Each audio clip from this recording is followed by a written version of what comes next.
Hola a todos y bienvenidos a Finanzas de Chill. En mi canal en general intento tratar vídeos que tengan un carácter atemporal, como os habréis dado cuenta, porque estimo que merece más la pena dedicar la cantidad de esfuerzo y la cantidad de tiempo que le dedico al canal a cubrir las formas de una forma atemporal, de tal manera que la gente que llegue tarde a mi canal o la gente que lo vaya descubriendo, el contenido anterior que he hecho siga siendo contenido relevante e interesante para este tipo de personas, de tal manera que en general evito hacer cosas que solo tengan valor en el momento en el que las emito. Este tipo de vídeos que voy a hacer ahora, de vez en cuando, van a ser vídeos diferentes, en el sentido de que voy a hacer unas actualizaciones de mercado de vez en cuando, donde os estoy pensando que os voy a dar un punto de vista de la operativa y de cómo yo vivo el día a día, qué métricas estoy mirando, qué gráficas estoy mirando y qué cosas encuentro relevante dentro de lo que se está hablando en los mercados. En definitiva, yo siento que tengo un pulso en el mercado y que más o menos sé lo que está sucediendo y cuáles son las narrativas dominantes y qué validez tienen cada una, y también tengo mis cosas que estoy mirando para mí. Entonces, creo que de vez en cuando os voy a subir un episodio como el de hoy. Voy a poner menos esfuerzo en la edición y voy a poner menos esfuerzo en otras cosas, pero son vídeos donde básicamente os voy a dar un poco el día a día de las operaciones y son vídeos que van a ser de un carácter más temporal, o sea que si te lo ves más tarde ya la cosa habrá cambiado. Entonces, voy a hacer el primer vídeo de esta sección, que va a ser este de hoy. Así que voy a hacer una actualización de mercado a fecha... Hoy es 19 de mayo de 2025, no sé cuándo lo sacaré. Como de costumbre, aquí tenéis el disclaimer. Nada de lo que diga es un consejo de inversión, todo lo que digo son opiniones. Esto es un canal de educación financiera.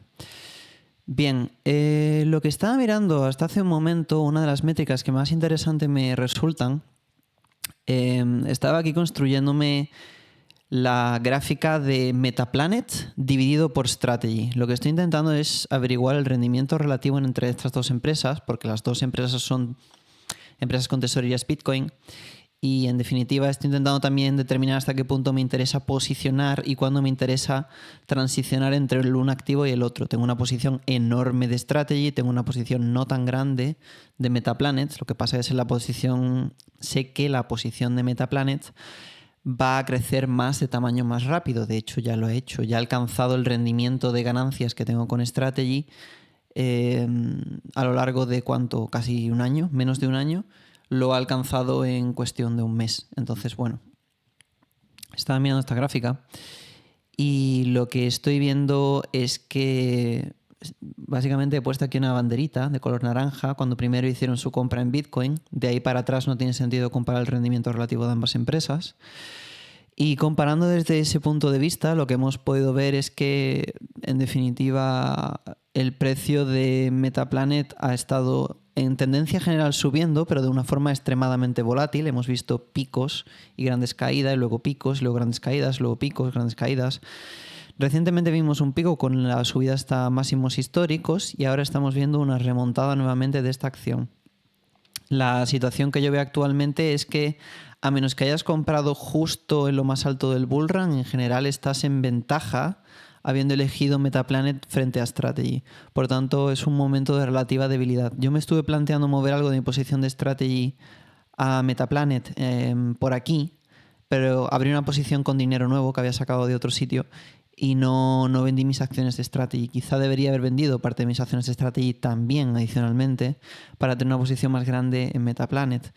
Como podemos ver aquí, bueno, pues voy un poquito a toro pasado, aunque también parece que las métricas de Metaplanet para mi gusto, y esto ya lo he hablado anteriormente, son más favorables que las de Strategy. Y yo creo que hay una posibilidad de que, a pesar de que ahora mismo esto esté aquí, que próximamente volvamos a hacer otra subida como estas anteriores que hemos visto tan astronómicas, hasta que el mercado decida dar un giro en algún punto y veamos el siguiente pullback grande en Bitcoin. Esto me lleva a la gráfica de Bitcoin. Vamos a darle un vistazo. Yo en general, por cierto, siempre que miro las gráficas las suelo mirar con velas diarias, porque son las que estimo que me dan el plazo temporal que a mí me interesa. Mucha gente mira las cosas día a día, minuto a minuto. Yo en general quiero que una sola vela sea un día, porque yo lo miro todo un poquito desde la distancia. Cuando yo miro las velas diarias de Bitcoin, lo que puedo ver es que estamos retomando los niveles de consolidación después de alcanzar máximos históricos. Alcanzamos máximos históricos y aquí hubo una consolidación anterior al pullback de los famosos aranceles del señor del pelo naranja americano, y ahora estamos viendo una recuperación desde entonces. Esta recuperación se está volviendo a los niveles de antes, más o menos, y parece que estamos teniendo un nuevo retesteo de la zona de 108.000, digamos ese techo psicológico donde tenemos el all-time high. Parece razonable esperar un pullback aquí, que estamos viendo ahora mismo, y si lo ves desde un punto de vista técnico, parece que el suelo de ese pullback podría ser los 90.000. Yo tengo dificultades viendo Bitcoin por debajo de 95.000, es decir, me imagino que podríamos tocar este suelo, pero me costaría verlo más bajo otra vez. Me parecería muy raro volver a ver esto caer. ¿Por qué? Porque he hecho un ejercicio de remontarme al precio de Bitcoin solo para que veáis las dinámicas que tiene el activo, ¿no? Y si nosotros nos remontamos al fondo del último bear market, que está por acá por septiembre de 2023, lo que podemos ver históricamente es que el precio de Bitcoin, una vez que sube, se consolida y a veces tiene pequeñas bajadas, pero esas bajadas, en cuanto recupera el activo, otra vez los niveles del máximo histórico anterior, lo rompe. Y tiene subidas muy rápidas hasta nuevas zonas de consolidación. Esa nueva zona de consolidación normalmente suele tener el suelo más alto que donde estuvieron los máximos históricos anteriores. Esta zona de consolidación, por ejemplo, que hemos visto a mitades de 2024, la zona entre los 73.000 y los 50.000, más o menos, este canal descendente que tuvimos antes de la última subida con la elección de Trump, pues digamos que el suelo de ese canal fue superior a esta pequeña zona de consolidación que vimos a mitad de la subida anterior.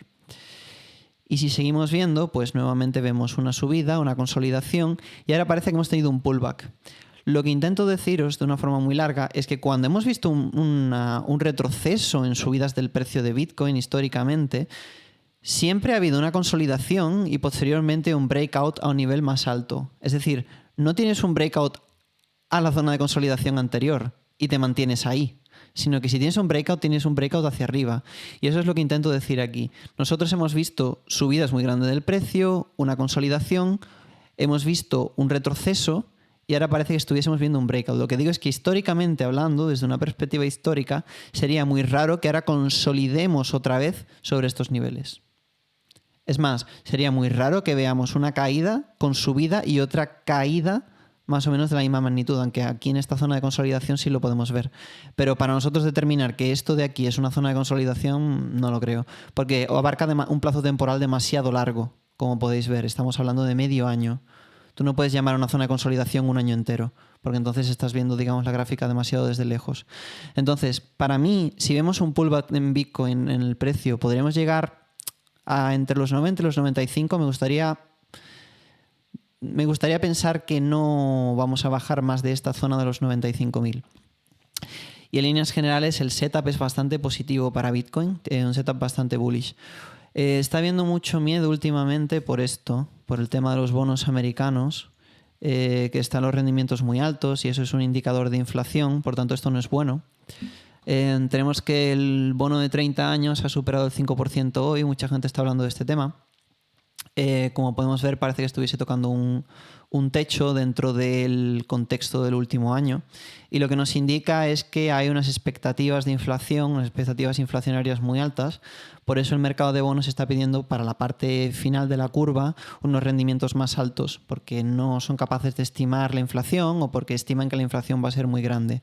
Esto es malo porque se supone que ahora deberíamos tener una política de estímulo por parte de la Fed, y esa política de estímulo, pues mucha gente teorizaba que va a incluir una bajada en los tipos de interés. Esa sigue siendo mi apuesta, tipos más bajos, aunque parece que de momento no se está materializando esa realidad.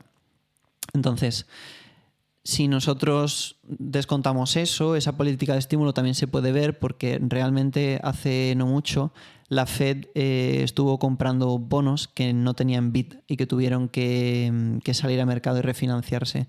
Entonces, al final parece como si el mercado de bonos estuviese rompiendo y como si estuviese habiendo un rescate un poco encubierto por parte de la Fed. Voy a ver si soy capaz de encontrar esa noticia. Vamos a darle un vistazo a esto. Mira, ¿veis? 8 de mayo. La Reserva Federal compró 8,8 billones 8.000 millones de bonos de 30 años, el final de la curva. Eso es encima de 34,8 mil millones que compró anteriormente esta semana. Eso son 43,6 mil millones en 4 días. Not QE, en plan, como si no fuese quantitative easing, como si no estuviesen estimulando. Esto es política de estímulo. Lo que pasa es política de estímulo encubierta y la están metiendo por el final de la curva de la deuda soberana americana. Entonces, bueno, no es la forma que esperábamos de estímulo, pero definitivamente es estímulo monetario. Entonces, al final, bueno, da igual cómo lo pintes. O sea, el tema es subida del suministro monetario global. Aquí tenéis mi agregado monetario de todos los países y podéis ver que la tendencia es clara y fuerte a la subida. A la subida del suministro monetario global, por supuesto, la mayor contribuidora ha sido China, que ha tenido esta política de devasar su moneda para mantenerse competitiva contra el dólar, ¿no? que es lo que tanto están denunciando desde los Estados Unidos recientemente. Pero en líneas generales, los Estados Unidos también parece que estuviesen en... Perdón, esto es el USD, quería ver el USM2, eso es. Parece como si estuviesen ya poco a poco saliendo de esta fase de consolidación, digamos, del suministro monetario que han tenido después de la política de... política de estímulo, no, la política, digamos, de tightening por parte de la Fed. A partir de 2022, debido a la gran inflación que se produjo posterior al COVID para intentar contenerla. Pero parece que eso solo ha sido temporal. Como lo están permitiendo bajar los tipos en la Reserva Federal, lo que vamos a ver es una refinanciación de la deuda soberana, que ahora mismo no tiene BIT porque además están los agentes extranjeros tenedores de bonos americanos están perdiendo la confianza. Otra cosa que fue noticia también es que la deuda soberana americana le bajaron el rating a A1 en vez de 3A por parte de Moody's, creo que fue. Moody's ha bajado el credit rating de la reserva del crédito estadounidense de AAA a A1, ¿vale? You get what you vote for. US credit rating is about to be downgraded once again. Ah, bueno, pero esto es en 2020, vale. Pues eso le está pasando ahora a él. Y bueno, pues eso es un indicativo más del sistema fiduciario quebrando y de las grietas que tiene este sistema. La bolsa parece que está más sana que nunca, está recuperando y está reclamando esos anteriores niveles de consolidación cercano al pico posterior al bull run que se ocasionó cuando se zanjaron las elecciones. Empezó por aquí en octubre, aunque ya llevamos una tendencia bastante alcista. Este retroceso del mercado ha sido pronunciado, pero la recuperación ha sido sólida. Esto es una recuperación en forma de V. ¿Y por qué estamos viendo una recuperación en forma de V? Porque al final estamos teniendo estímulo económico. Estamos viendo grietas igualmente en el mercado de bono que están siendo compradas por la Fed y eso al final incrementa la cantidad de dinero en existencia. Y siempre que la cantidad de dinero en existencia incremente, pues ahí lo tenéis, ¿no? El M2 todavía no ha reflejado eso en esta gráfica, pero otros, es que da igual, porque otros países sí están imprimiendo. Los europeos ya hemos estado imprimiendo, Japón ni os cuento, India, realmente, y el agregado, que es lo más importante, tiene la tendencia alcista. Por tanto, al final, ¿qué más da?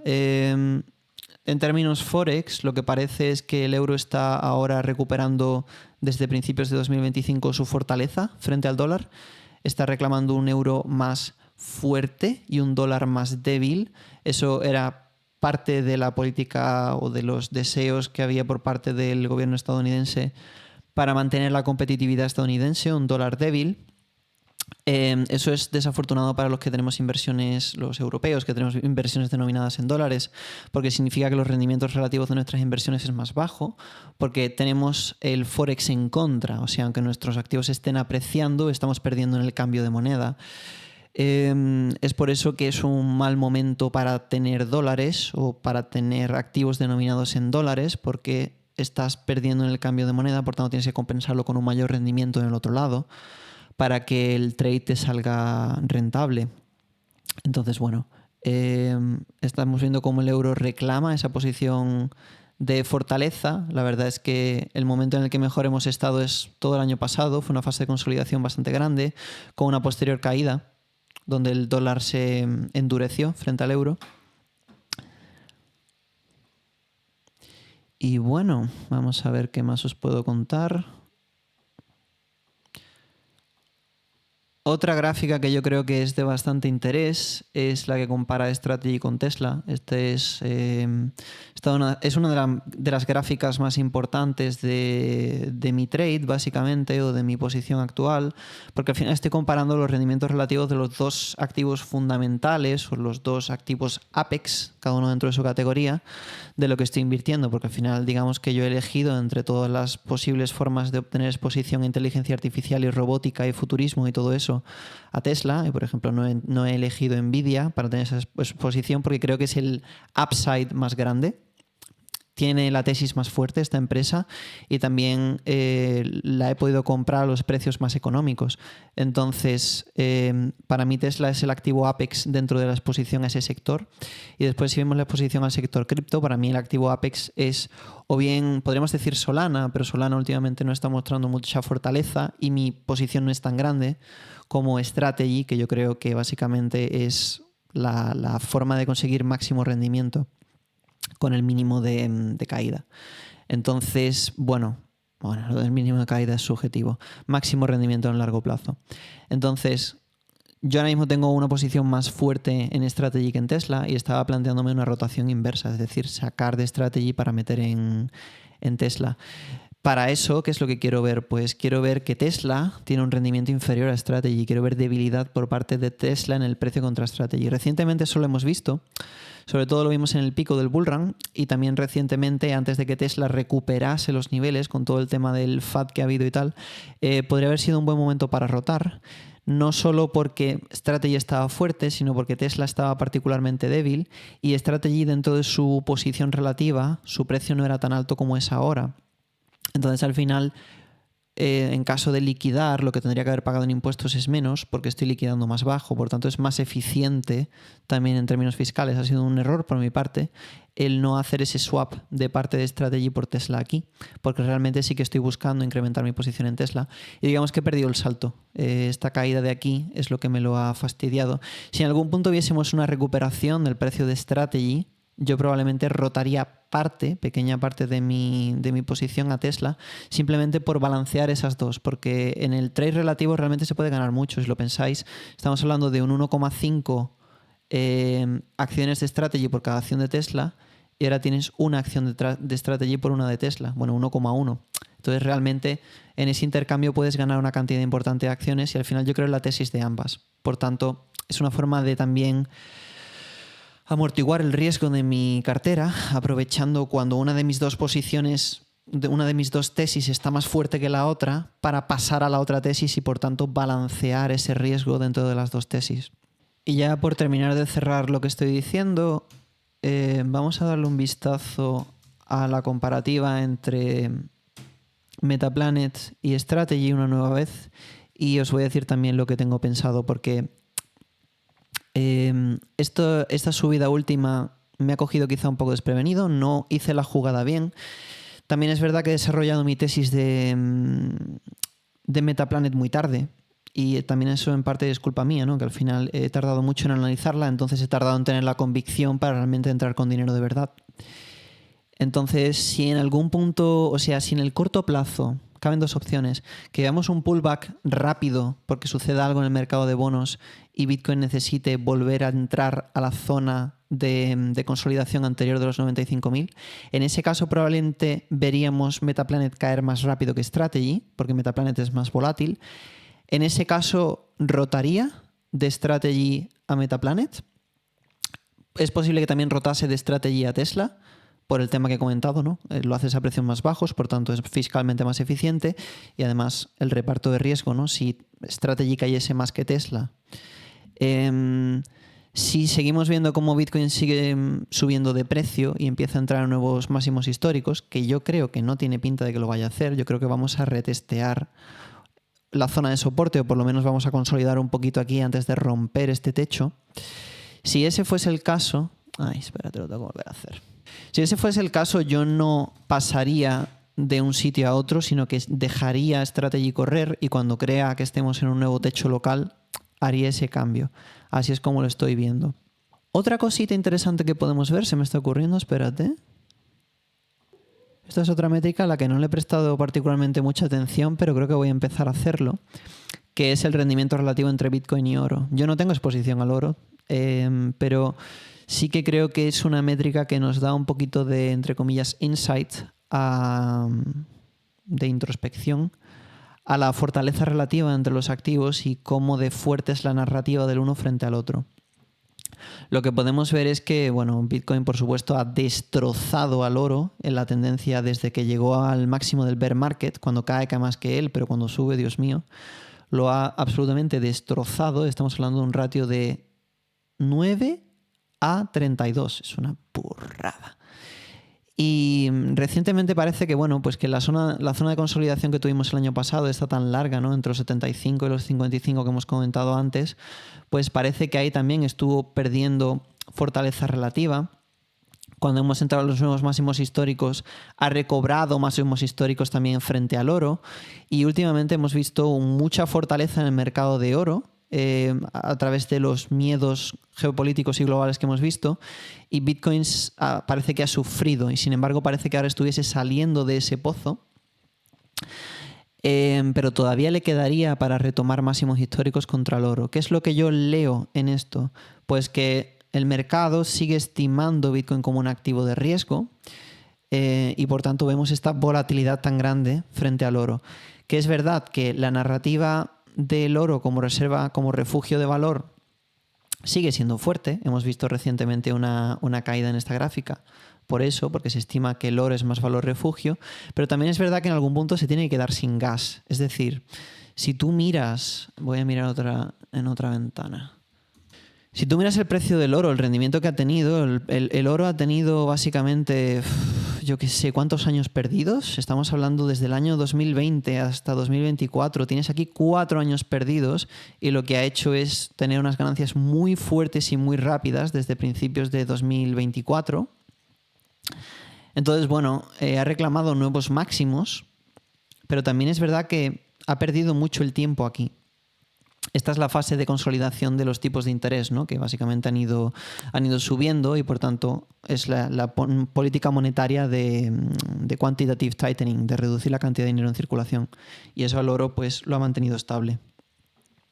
Lo que quería decir del oro es que como ya ha subido tantísimo, esta subida tan fuerte del oro todavía no obedece a la subida del suministro monetario global que hemos visto reflejada.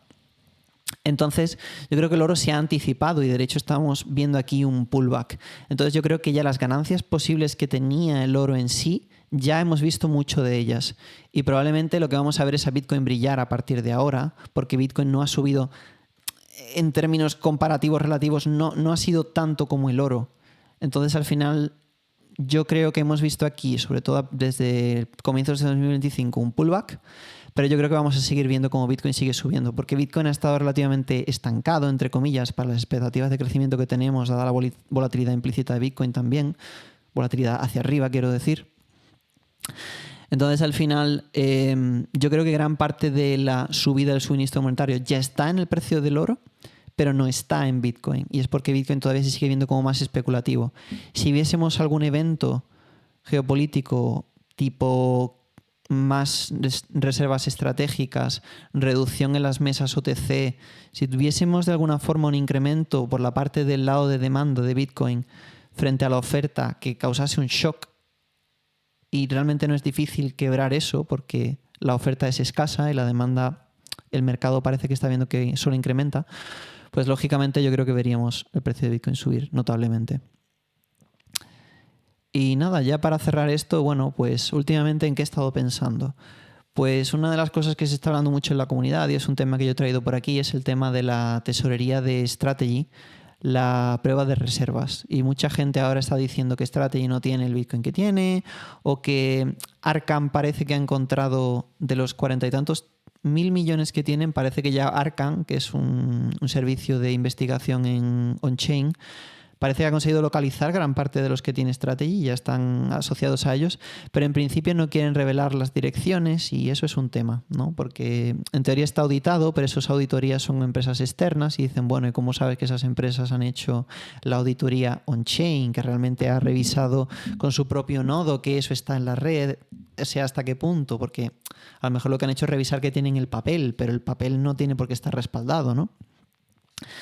Pero si Arcan ya ha encontrado 30.000 millones, yo creo que ese FAD quizá no esté justificado. Y por otra parte tenemos a un gran trader que se llama Josh Mandel, conocido en la comunidad de MicroStrategy, por haber predecido el precio de Bitcoin, haber hecho muchas predicciones en el mercado. Y él predice un pullback rápido por una ruptura en el mercado de bonos y luego estímulo muy rápido. Y dice que eso llevaría a Bitcoin a nuevos máximos históricos, pero sin embargo él está poniendo en duda todo el tema de las reservas y tal, de strategy de Bitcoin. Yo personalmente no sé, necesito más información para determinar eso. No sé si para mí eso es suficiente como para abandonar el trade. Honestamente no lo termino de ver. Y el hecho de que no exista esa prueba de reservas tan concluyente no significa que no podamos encontrar motivos lógicos que nos conduzcan a pensar que efectivamente sí lo tienen que tener porque están auditados por fuera, porque ya hay servicios de investigación en blockchain que han encontrado esos Bitcoin y, en resumen, porque también existe un riesgo fiduciario y una serie de... Bueno, yo creo que es FAD, pero también quiero pensar que hay gente que dentro de la comunidad tiene un nombre y al tener un nombre también hay gente que les sigue haciendo sus trades y entonces se han dado cuenta que pueden mover mercados y a lo mejor les interesa hacer eso, pero a ti no te lo van a explicar. Ellos simplemente van a tener una voz pública y luego por detrás una voz privada. Entonces, sea como sea, yo me mantengo en el trade. Estoy pensando en capar un poquito por si vemos un pullback de mi posición de strategy, pero todavía no lo he decidido. Así que nada, esa es la última actualización de mercados. Las haré de vez en cuando me dé la gana. Si os veis esto dentro de una semana está bien, si lo veis dentro de 2 semanas está bien. Si lo ves dentro de un mes ya toda esta información estará outdated y ya sabremos lo que ha pasado y ya tendré que hacer una nueva. La seguiré haciendo según me vaya apeteciendo y según vaya viendo que hay cosas relevantes que contar. Y también quería enseñaros un poco mi día a día, qué es lo que estoy mirando, qué clase de operativa hago y cómo es mi tren de pensamiento con respecto a mis inversiones. Espero que os haya gustado esta actualización de mercado. Nada de lo que he dicho es un consejo de inversión y nos seguiremos viendo por aquí en Finanzas de Chill. Chao. Y dejadme un comentario, dadme un like, por favor. Vamos a crecer el canal. Hasta luego.